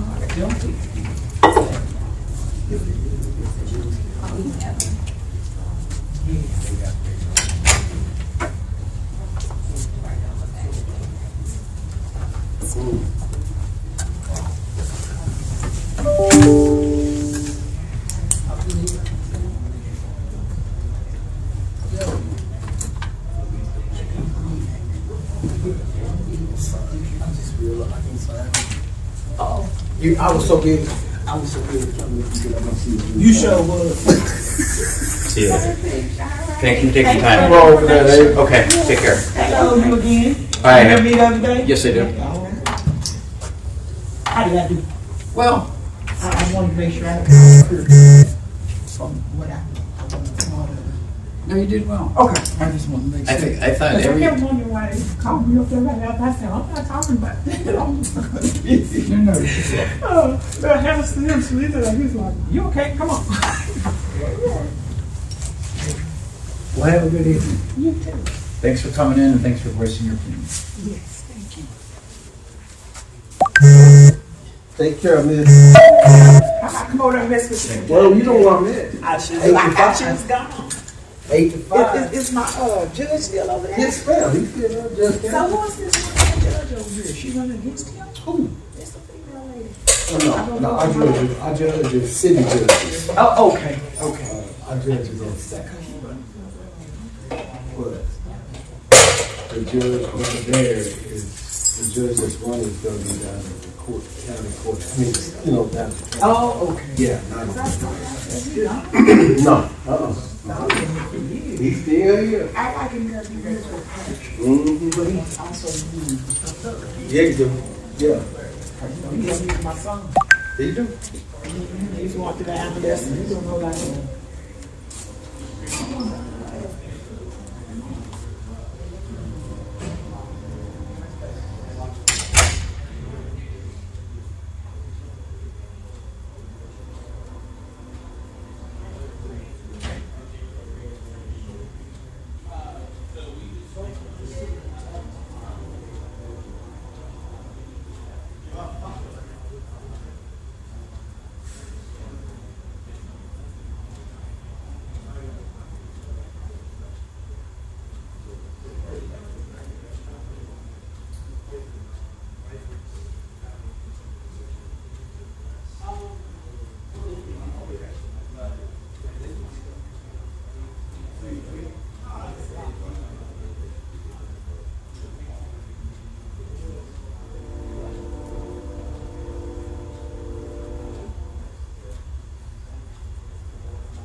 There you go.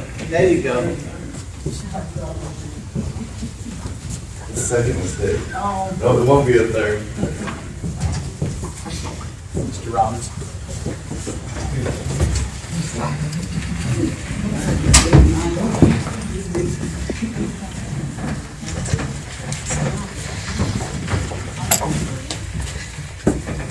Somebody's little.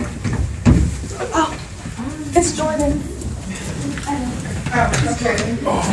I'm sorry, I was on this phone.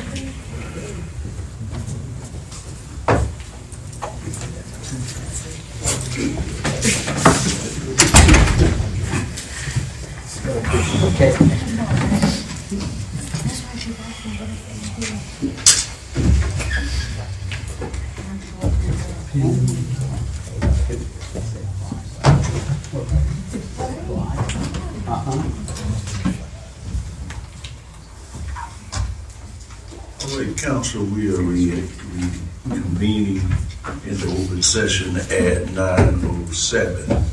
City Attorney. Yes, Mayor and Council, it is my understanding that Council would like to authorize the firm of Brown and Hoffmeister as Special Litigation Counsel to file a Chapter 54 lawsuit to address the code enforcement and substandard property issues of the real property addressed as 1102 Katy Street. I make a motion. As David said. I second. All right, there's been a motion and a second. All in favor, say aye. Aye. Those who opposed, say no. Those who abstain, say aye. I'll second. Okay, it carries. Council, that concludes our business for tonight, and I'll adjourn. Make a motion to adjourn. Second. There's been a motion and a second to adjourn. All in favor, say aye. Aye. Those who opposed, say no. Those who abstain, say abstain. All right, we are adjourned at 9:08. Enjoy the rest of the evening.